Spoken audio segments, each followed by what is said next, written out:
ចិនដា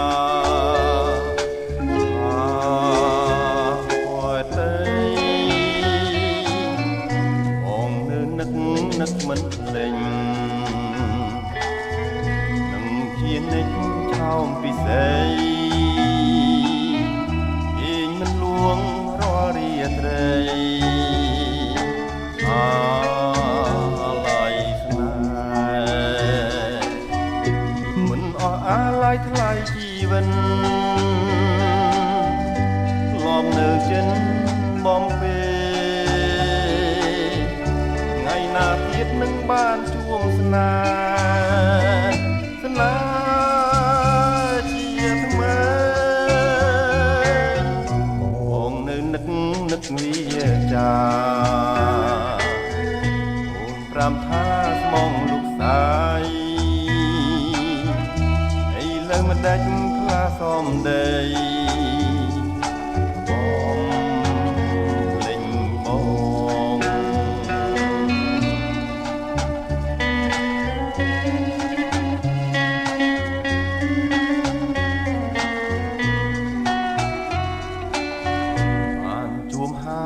ចង់ជួបទៀតចង់ឃ្លាពីស្នេហានឹកអាឡ័យជាប់ចិនដាប៉ែទេបងនៅនឹកមិនលេងជានិច្ចខំពិសេសត្រីអាឡ័យស្នេហ៍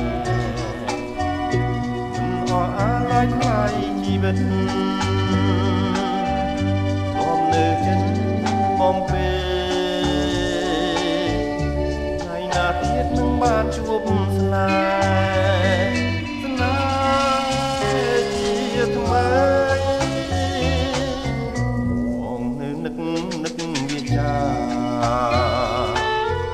អូនប្រាំថាស្មងលោកសាយ